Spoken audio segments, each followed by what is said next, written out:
Gente, vamos lá. Eu quero pontuar aqui o seguinte, para ficar bem claro. Quando a gente estuda economia dentro do nosso ordenamento jurídico, necessariamente a gente está pensando na economia de mercado. O modelo constitucional adotado pelo Brasil é um modelo de livre mercado. Lógico que com mitigações que nós vamos conhecer ao longo do curso e é nítido, né? Como a existência de empresas estatais, a existência de planos de assistência social, mas para que a gente compreenda, até para que a gente compreenda esse modelo de social-democracia, esse modelo de proteção social, a gente primeiro precisa entender aquilo que são as leis de mercado. O que são as leis de mercado? Aquilo que a teoria econômica considera como leis que regem, né, a distribuição de mercadorias. E a gente viu a lei da demanda e a gente viu a lei da oferta. Agora a gente vai fazer um estudo sobre aquilo que a gente considera como o equilíbrio de mercado. Quando que o mercado, né, vai chegar ao seu equilíbrio, né? Quando falamos em equilíbrio de mercado, nós estamos falando da forma como as duas forças de mercado, demanda e oferta, interagem.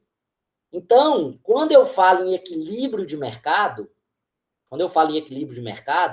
eu estou pensando o seguinte: como que essas duas forças, demanda e oferta, interagem? Porque vai ser dessa interação entre demanda e oferta que eu vou definir o preço que vai vigorar no mercado. Eu só posso pensar em equilíbrio de mercado, eu só posso pensar na força da demanda ou da oferta se eu estiver falando em um mercado de liberdade econômica, ainda que, né, ele tenha nuances, como eu já expliquei aqui. Num mercado ou num país onde o sistema econômico, quem define o preço é o governo, eu não estou falando em forças de demanda e oferta. Elas podem até existir como pressuposto de deturpação das relações dos preços estabelecidos pelo governo. Mas eu só posso pensar em equilíbrio de mercado se eu estiver falando em liberdade econômica, onde os agentes econômicos eles são livres para negociar. E aí é dessa relação da demanda e da oferta que eu vou encontrar o preço de mercado, ou seja, o preço em que as quantidades a serem consumidas e vendidas, elas se equilibram. Então, o preço de equilíbrio é o preço quando a quantidade demandada for igual à quantidade está errada, viu, gente? A quantidade ofertada. Então, é o preço de equilíbrio. O preço de mercado, ele tende ao equilíbrio. Dentro de um mercado, né, ele vai tender ao equilíbrio. Então, vamos pegar essa tabelinha aqui. Vamos ver essa tabela aqui. Essa tabela está falando o seguinte: demanda e oferta de laranja em barracas de uma feira livre em uma manhã de domingo. Vamos imaginar o seguinte: a um preço de 50 centavos, eu vou vender 250 laranjas, mas eu só vou conseguir ofertar 50 laranjas, ou seja, as pessoas só vão estar interessadas em vender 50. A um preço de R$1, eu tenho o seguinte: 50 consumidores desistem de comprar, mas eu coloco no mercado mais 50 pessoas que querem vender para o mercado. A um preço de R$1,50, 150 pessoas demandam e 150 pessoas ofertam. Ou, né, se a gente for usar o conceito mais correto, 150 unidades são demandadas e 150 unidades são ofertadas. Então, dentro desse contexto da laranja aqui no nosso exemplo, o preço de equilíbrio seria R$1,50.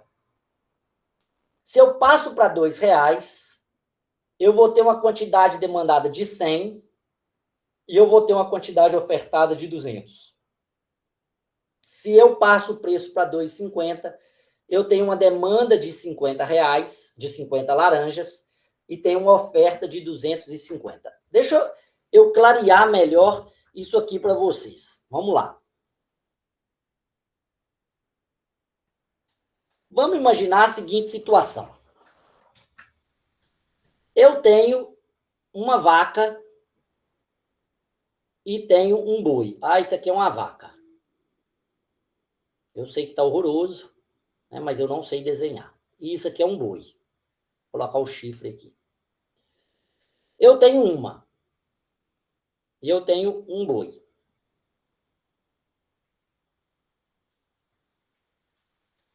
Se eu tenho isso aqui, né, eu faço o seguinte: cada bezerro que procria, eu vendo no mercado. Então eu venho aqui, né? Aqui é o mercado. Eu venho aqui no mercado vender. O consumidor, ele está aqui, né, pensando no churrasco de fim de semana dele, né? Ele está aqui pensando no churrasco de fim de semana dele. Vejam bem, se o quilo da carne é R$20, eu, que sou produtor rural, vou pensar o seguinte: deixa eu ver quantos quilos eu consigo vender a R$20. Eu vou ofertar aqui no mercado 100 quilos. Eu vou ofertar 100 quilos. É o que compensa para mim a R$20. Esse cara aqui, ele vai pensar o seguinte: deixa eu ver quantos quilos eu posso comprar se for R$20. Eu falo assim: eu posso comprar 100 quilos se for R$20. Pronto. Eu estou no preço de equilíbrio. Só que é o seguinte: se eu mudar para R$25 o preço, o que eu vou fazer com o meu vizinho aqui? Ele vai dizer: opa, peraí. Tá todo mundo vendendo a 25, então compensa vender carne de boi. Eu também vou criar o carne de boi. Só que esse cara aqui vai falar: opa, a 25 ficou salgado, eu vou ter que reduzir. Quando for colocado mais carne no mercado, o que vai ter que acontecer com o preço dela? Vai ter que abaixar. Quando ela abaixar, ela vai atrair novamente esse cara aqui para o mercado. É um pouco a ideia que a gente vê, por exemplo, nas paletas mexicanas. Uma loja abre uma paleta mexicana e o que acontece logo em seguida com o mercado? Milhares de pessoas vão vender paleta mexicana. Por quê? Porque elas acharam que iam ter lucro. Porque elas viram a loja do cara cheia. Por que a loja estava cheia? Porque ele era o único produtor de paleta mexicana. Então, ele colocava o preço que ele queria e as pessoas iam lá comprar. Se começa a surgir mais, o que o preço começa a fazer? Começa a cair. Agora, se ele cai demais, o que vai acontecer com algumas pessoas que estão no mercado? Eles vão se retirar do mercado. Então, o mercado, ele vai sempre viver essa relação aqui de mudança de preço. O preço sempre vai variar até encontrar o equilíbrio. Vamos ver aqui, né? O que vem a ser economia livre? Que significa sistema de liberdade econômica? A resposta é simples: é a economia de mercado. É o sistema em que a cooperação dos indivíduos na divisão social do trabalho se realiza por mercado. E esse mercado não é um lugar, é um processo. É a maneira pela qual, ao vender e comprar, ao produzir e consumir, as pessoas estão contribuindo para o funcionamento global da sociedade. O equilíbrio é sempre o caminho que a economia de mercado teoriza como a conquista dela. Então, vejam bem essas imagens. Eu tenho aqui oferta e eu tenho aqui demanda. A demanda ela vai aumentar conforme o preço vai cair. E a oferta ela vai aumentando conforme o preço vai subindo. Se o preço está aqui no meio, eu chamo de preço de equilíbrio. É o momento em que o preço ele chegou num patamar que tudo que é produzido é vendido. Ou seja, o número de consumidores dispostos a pagar aquele preço é igual ao número de fornecedores dispostos a fornecer por aquele preço. Agora, se eu tiver um preço acima, eu vou ter aqui o chamado excesso de oferta. Eu vou ter o chamado excesso de oferta. Se eu tiver abaixo, eu vou ter o excesso de demanda. Agora, é óbvio que isso não acontece imediatamente. Por isso que eu gosto muito do conceito que o Mises traz, que é o seguinte: esse é um processo. Ele vai se ajustando. Ele vai se ajustando com o tempo, com a sazonalidade, com a renda, e o preço vai se ajustando. Então é por isso que o preço da carne varia, o preço do ovo varia, porque depende do número de pessoas dispostas a fornecer e da capacidade de fornecer. Porque, por exemplo, nós estamos no frio. No frio, tem frutas que não são produzidas. Por exemplo, a manga. Então, as mangas produzidas no frio, o preço dela aumenta. No calor, o preço vai cair, porque é preciso fazer um ajuste do preço de equilíbrio. O preço de equilíbrio é uma realidade fática? Não, ele não é uma realidade fática. Porque o consumidor e o empresário, o fornecedor, ele vai estar o tempo inteiro tentando ajustar o preço, tentando encontrar o preço que atrai o maior número de compradores para que ele possa maximizar o lucro e o consumidor maximizar o seu bem-estar. Por isso que a gente vai ter vários elementos que vão além do preço. Vejam bem. Vamos colocar aqui. Primeiro, preço. O preço vai guiar a demanda e a oferta. Mas veja bem, eu tenho outras condições externas. Como eu já falei aqui para vocês. Por exemplo, vamos imaginar que você anima de comprar uma cerveja. Vamos colocar aqui uma cerveja, uma Brahma. A R$ 5 a latinha. R$ 5 a latinha. Você bebeu uma latinha a 5. Você bebeu a segunda a 5. Você bebeu a terceira a 5. A quarta, você pode falar o seguinte, assim, bicho, eu já estou muito tonto. Não compensa. Eu já estou cheio. Ou seja, não é o preço que está guiando mais, mas é a demanda. Ou seja, já não tem mais demanda. Não tem mais demanda. Se não tem mais demanda, o preço vai ter que cair para te compensar.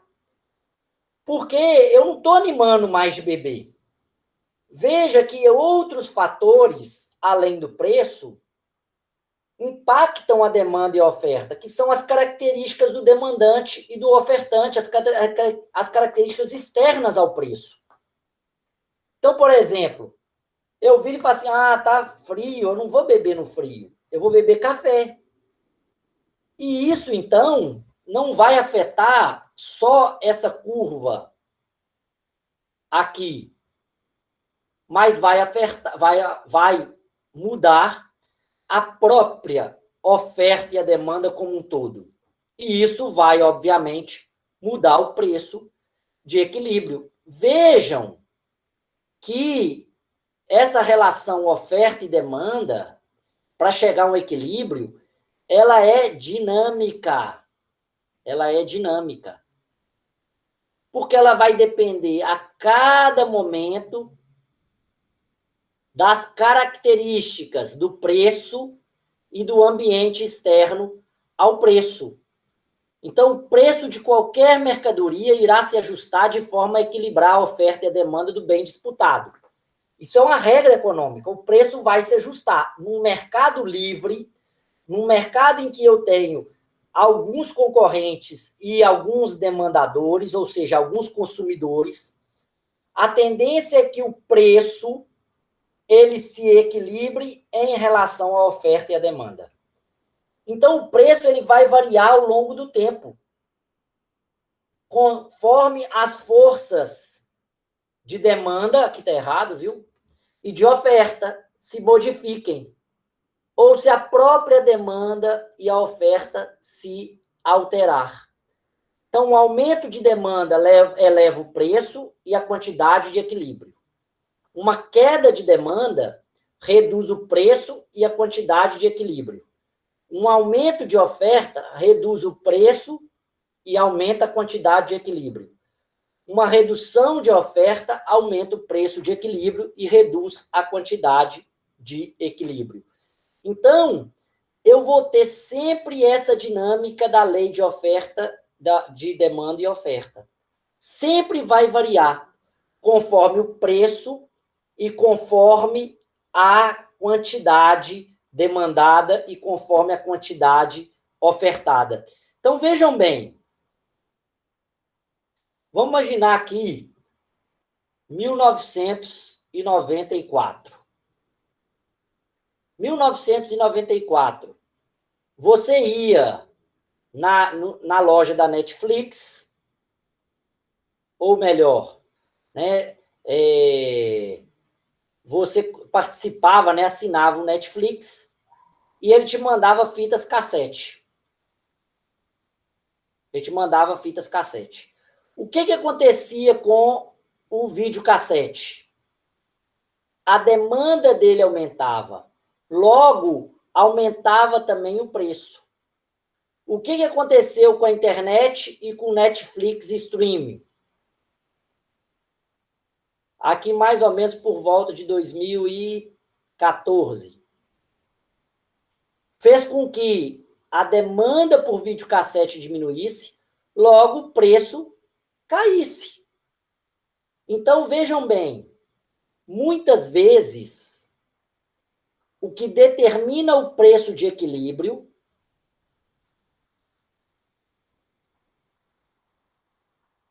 não é só a demanda e a oferta, a demanda e a oferta pelo produto, em razão do preço. Mas também a demanda e a oferta pelo produto em razão das preferências de consumo. Então, quanto mais a gente demanda algo, mais o preço dele sobe. Agora, qual é o estímulo para as pessoas demandarem? É o preço? Um dos elementos é o preço. Mas é também outros fatores, que é os próprios fatores de demanda. A existência de bens substitutos, a questão do emprego, da inflação, da renda. Isso tudo muda a característica da demanda e da oferta. Então, o preço de equilíbrio, ele vai mudar não só conforme a variação do preço, não só em razão da variação do preço, mas vai variar também em relação à própria característica da demanda e da oferta. Então, nós vimos lá na elasticidade. Vocês se lembram que lá na elasticidade nós falamos que existe os produtos que são inelásticos e elásticos, né? As demandas que são inelásticas e elásticas, as ofertas que são elásticas e inelásticas, porque depende também não só do preço. O preço é um dos elementos, mas também da característica geral. Veja se eu aumentar o preço da Antártica Sub-Zero para R$10 e reduzir o da Heineken para R$10, o que vai acontecer com a venda da Antártica Sub-Zero? Ela vai diminuir. Não só por conta do preço, mas porque, na verdade, as pessoas vão preferir beber Heineken, é lógico que nem todo mundo, mas as pessoas vão preferir beber Heineken a beber a Antártica Sub-Zero, porque a Antártica Sub-Zero é considerada no mercado de cerveja um produto de linha B, e não de linha A. Então, o preço é importante para o equilíbrio de mercado, mas a própria característica da demanda e da oferta também são essenciais para que a gente caracterize o equilíbrio de mercado. Então, vamos lá, gente. Nós falamos aqui do equilíbrio de mercado, que é um processo, né? O mercado como um processo, em que os preços vão chegar a um equilíbrio de acordo com as características da demanda e da oferta. Agora, o modelo que eu mostrei para vocês é um modelo ideal, em que há possibilidade das pessoas de mudarem de produto conforme os seus interesses. Agora, para que a gente entenda o equilíbrio de mercado, nós vamos precisar entender as estruturas de mercado. E aí nós vamos entender como que cada produto opera na relação de equilíbrio de acordo com a estrutura de mercado. Então, em primeiro lugar, o que a gente está pensando aqui como mercado quando a gente fala de estrutura de mercado? A gente está falando qual é o conjunto de compradores e vendedores que interagem entre si naquela dinâmica. Nem todo mundo participa de um determinado mercado. Veja bem, quem é micareteiro, quem gosta de axé, participa do mercado de abadá, do mercado de carnaval. Quem é do rock participa de um mercado dos shows de rock, que juntos compõem o chamado mercado da música. Quem gosta de churrasco participa do mercado de carne. Os veganos não participam do mercado de carne, mas juntos eles participam do mercado de alimentos. Então, o mercado ele sempre vai ser um conjunto dentro de outros conjuntos, e a gente vai precisar definir sobre qual mercado que nós estamos falando. Nós estamos falando do mercado de álcool, de bebidas alcoólicas. Quem que está dentro desse mercado? Quais são os compradores e quais são os vendedores que estão participando desse mercado? Então, nós vamos ter, né, para cada mercado, nós vamos ver as características desses compradores e desses vendedores e vamos definir qual é a estrutura de demanda e oferta. E pela estrutura de demanda e oferta, nós vamos entender o equilíbrio de preços. Quais são as estruturas chaves que a gente tem dentro do nosso mercado? Nós temos a concorrência perfeita, a concorrência imperfeita ou concorrência monopolísticas, os oligopólios e os monopólios. Vamos entender cada uma delas. Na concorrência perfeita, o que a gente vai ter na concorrência perfeita? 3 principais condições para caracterizar um mercado como perfeitamente competitivo. Existem muitos compradores e existem muitos vendedores no mercado. Os bens são oferecidos pelos vários vendedores, são em grande parte os mesmos. Os bens são em grande parte os mesmos. E as empresas podem entrar e sair do mercado livremente. Ou seja, não tem muita dificuldade de você entrar e sair do mercado. Eu gosto de dar um exemplo, que daqui a pouco eu vou falar com vocês que essa concorrência perfeita ela não existe como concorrência perfeita. Deixa eu já falar isso, que aí eu vou voltar nessa questão. A concorrência perfeita ela é caracterizada por comercializar produtos idênticos, sem nenhuma diferenciação, que são perfeitamente substitutos entre si e sem a possibilidade de existir diferenças de preço. Há um grande número de pequenos compradores e vendedores, de modo que nenhum deles é capaz de afetar o preço do mercado vigente. Todos os agentes dispõem de todas as informações necessárias para tomar suas decisões. E os produtores e os consumidores possuem o mesmo volume de informação. Não existe barreiras à entrada e à saída das empresas. Nesses mercados, a decisão do comerciante é sobre qual o nível ótimo de produção a fim de maximizar os lucros. Qual é a produção que ele tem que ter para maximizar os lucros? E o lucro é oferido pelas empresas, o lucro que é oferido é um lucro que a gente chama de lucro econômico zero.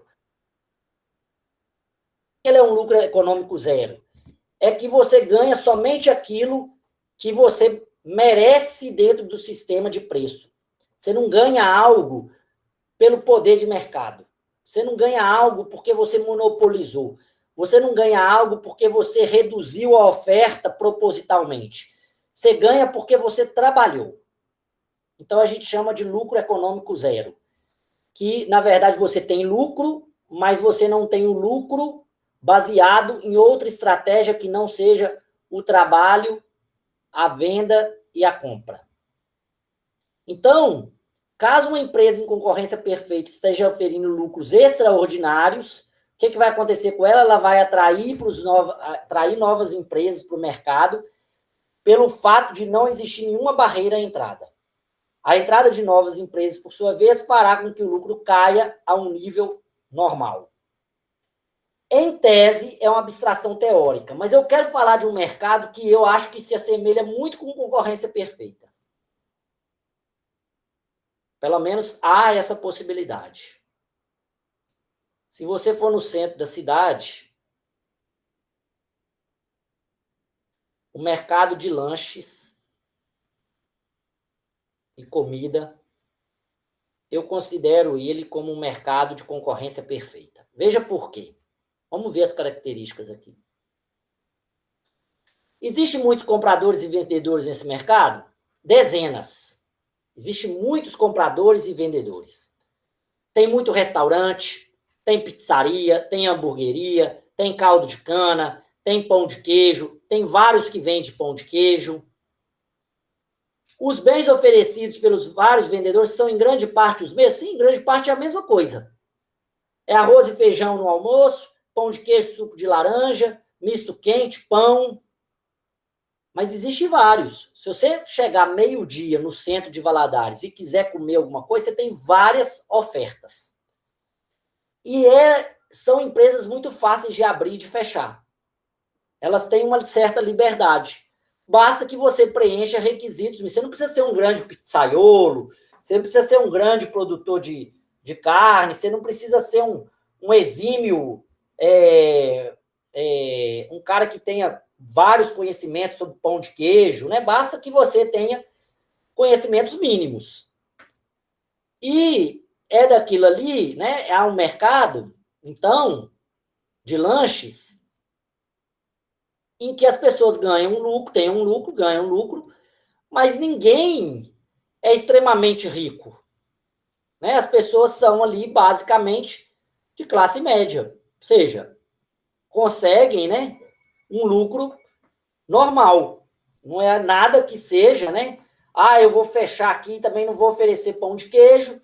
Se eu não oferecer pão de queijo, você vai no outro lugar. Ou seja, não há ninguém que tenha um poder de mercado tão grande que ele dite a regra do preço, não pelo trabalho dele. Quem vai ganhar mais ou ganhar menos é de acordo com a otimização da produção. Ou seja, aquele que consegue, por meio de um funcionário só, atender mais pessoas, aquele que consegue um melhor fornecedor para comprar o arroz ou o feijão. Então, você tem um certo equilíbrio. Eu chamo esse mercado de um mercado perfeito. Um mercado perfeito. Ou seja, Se você abaixar demais o seu preço também, você vai quebrar, né? Você vai quebrar.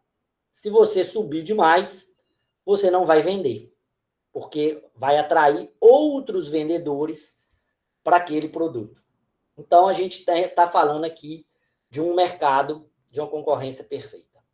Pelo menos em tese, né, gente? Se a gente for colocar aí, a gente vai ver aqui, por exemplo,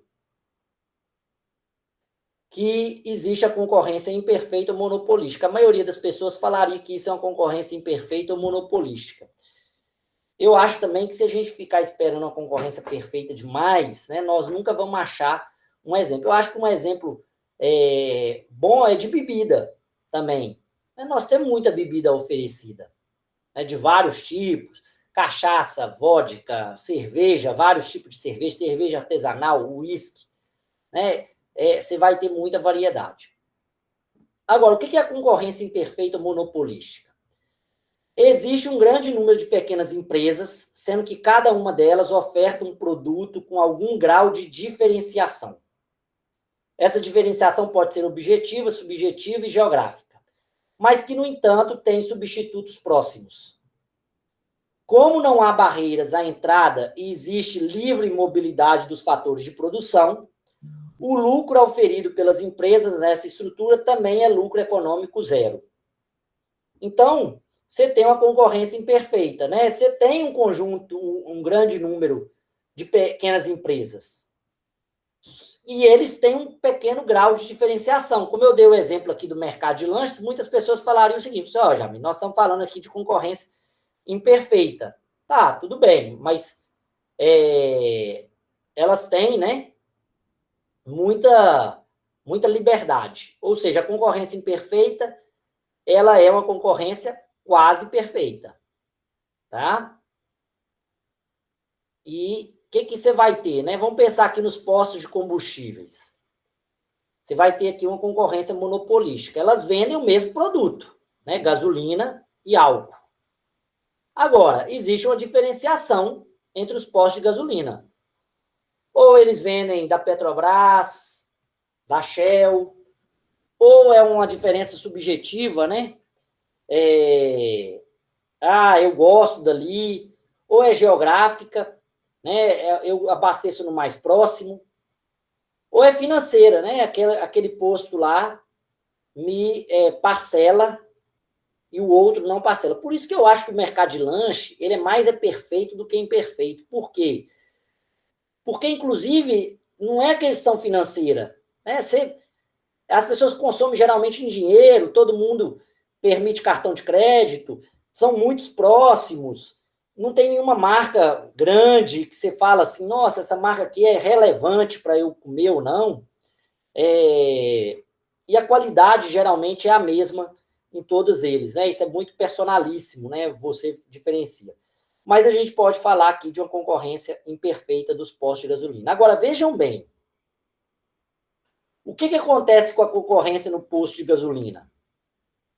É que o preço no Brasil ele é definido por algumas empresas.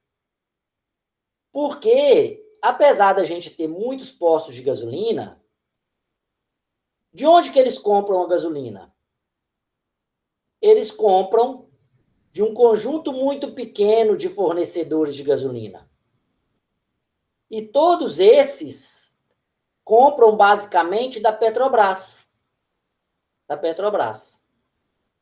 Agora, vejam bem, então, quando eu estou falando de posto de gasolina, eu posso até estar falando de uma concorrência imperfeita. Mas quando eu estou falando dos fornecedores de gasolina, eu estou falando basicamente de um oligopólio. Há poucas empresas que controlam a maior parte do mercado. Esse reduzido número de ofertantes fabrica produtos que são considerados pelos consumidores substitutos próximos entre si. E resulta de uma interdependência na tomada de decisão dos grandes agentes. E há uma barreira à entrada que pode ser causada por algumas variáveis, ou as características de mercado ou as estratégias das empresas. Quais as características do mercado? Exige alto volume de capital, economia de escala, diferenciação de produto, É o caso de você ser um fornecedor de gasolina. Você tem que ter uma especialidade muito grande. Não é qualquer um que pode fornecer gasolina. Ou você tem uma estratégia das empresas que são retaliatórias. Então, você tem, né, no mercado de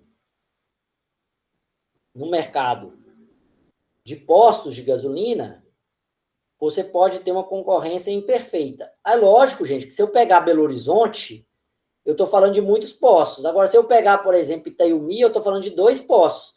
Lá, então, não tem uma concorrência imperfeita. Eu tenho um oligopólio, ou até, como a gente vai ver, um monopólio. Agora, no caso dos fornecedores, eu tenho um oligopólio, porque eu tenho poucas marcas que oferecem. Eu tenho a Shell, a Petrobras, a BR Distribuidora. Eu vou ter algumas outras poucas aqui. Agora, vejam bem, eu posso ter o oligopsônio. O que é oligopsônio? Os mercados caracterizados por um número reduzido de consumidores de grande porte, que são responsáveis pela maior parcela das compras realizadas. Nesse caso, eu posso ter até muito fornecedor, mas só algumas empresas que compram. Eu tenho muitos fornecedores, mas só uma grande empresa, algumas grandes empresas que compram. Então, vamos imaginar o caso do álcool, combustível. Eu tenho milhares de empresas que produzem o álcool ou a cana-de-açúcar, mas são poucas as empresas que compram a cana-de-açúcar para produzir o álcool. Então, o oligopsônio é o oposto do oligopólio do ponto de vista do consumidor. Há poucos consumidores. Um exemplo aí, a indústria automobilística ao adquirir peças. O setor supermercadista, por exemplo, vamos pegar aqui o caso, por exemplo, dos supermercados. Quantos supermercados nós temos? Grandes, poucos. Né? Esses praticamente dominam o mercado. Aí você pega, por exemplo, Carrefour, Super Nosso, quando a gente está falando da capital. Se a gente estiver falando do interior, você tem aí Coelho Diniz, Big Mais. Você tem poucos, né? Pessoas que compram o produto. Aqui, né, a explicação. Agora, quando a gente só tem um, a gente está falando de monopólio. Então, possui uma única empresa responsável pela produção de um produto e não tem substitutos próximos. Era o caso da Petrobras antigamente. Só a Petrobras produzia gasolina no Brasil, mais ninguém. Na década de 90, isso foi quebrado. Os mercados caracterizados por um único consumidor responsável pela totalidade das compras realizadas são definidos como monopsônio. Agora, você também pode ter o oposto do monopólio, né? Só tem um consumidor. Só tem um consumidor, só tem uma pessoa que compra. Esse monopólio ou monopsônio pode ser natural ou artificial. Natural é quando não existe mesmo, só uma pessoa que compra determinado produto, mas não tem nenhum outro que compra. Ou pode ser imposto, ou seja, o governo impõe, só aquele ali que pode comprar. O Brasil era cheio disso, especialmente na década de 70, 80 e 90. Se isso, né, ocorre 2 monopólios sucessivos, é o que a gente chama de monopólio bilateral. Só há um comprador e só há um vendedor. Aí é uma luta, uma queda de braço. No monopólio, vai ter elevada barreira à entrada. Pode ser barreira de patente, de restrição tecnológica, o tamanho que dá eficiência para a empresa, cabe uma grande, ou até a lei, né? A lei proíbe que haja 2, no caso de uma empresa estatal. No monopólio, é possível que haja lucro extraordinário, o que a gente chama de lucro econômico positivo. Por quê? Como não há concorrência, eu posso estabelecer o preço que eu quiser. É o caso lá do Correio, né? Por que ele dá prejuízo? Se ele é monopólio. Ou seja, ele poderia colocar o preço que ele quisesse. Pode ser que, na verdade, ele até coloca o preço que ele quer, mas ele é mal gerido. Pode ser isso. Então, o monopólio, em regra, daria lucros extraordinários. A empresa influencia o mercado. Qual que é o problema do monopólio? Ele vai gerar ineficiência do preço, pois sempre vai ser superior à prática da concorrência perfeita. Ou seja, as pessoas não estão dispostas a melhorar o seu produto. Elas já vendem o produto, para que elas vão melhorar? Né? E o excedente, ele é apropriado pelo monopolista e parte do excedente se perde por causa da ineficiência alocativa. Ele precisa pensar. Só ele produz aquilo. Agora, tem setores que vão operar, só operariam em lucro se tiver uma única empresa. Há setores assim, que você precisa do monopólio, porque se não for monopólio, não tem lucro. Por exemplo, quantas empresas podem pensar em viagem espacial? Ou tem que ser um oligopólio, ou tem que ser um monopólio. Porque se uma empresa dividir os recursos... desculpa aí, gente. Se ela dividir os recursos, ela não vai conseguir produzir a tecnologia que ela precisa. É tarde, né? 3 horas da tarde é difícil. Então, ela não vai produzir a tecnologia que ela precisa. Ela precisa, para ela ter lucro e dar certo, ela precisa agir em monopólio. É o que é chamado de monopólio natural. Não tem muita escapatória. Só funciona se for em monopólio. Não precisa nem de lei para isso. As outras empresas vão sendo compradas ou quebradas, porque elas não dão conta de ter lucro em razão da dificuldade, da grandeza da operação que elas prestam. E aí um quadro explicativo simples, né? São essas aqui. Esse aqui, na estrutura de mercado, né? Um resumo. Nós vamos falar na próxima aula sobre concentração de mercado. E aí, depois que a gente falar de concentração de mercado, nós vamos falar das falhas de mercado. E aí, eu vou voltar à pergunta que me foi colocada aqui. Vamos lá. Porque qual que é o caminho aqui que a gente vai estudar, então? Nós estudamos equilíbrio de mercado, oferta e procura. Aí, nós estamos estudando agora as estruturas de mercado, que são como que isso aqui, né, se dá dentro das estruturas. Então, eu tenho várias formas de estrutura de mercado. Aí, agora, nós vamos estudar as concentrações de mercado, na próxima aula. E vamos estudar as falhas de mercado. Por quê? Porque nós vamos chegar na conclusão e falar assim, olha, tudo bem, essa estrutura parece legal, mas já que ela tem várias estruturas, ela tem gerado concentração e gerado falhas. Aí nós vamos precisar do Estado.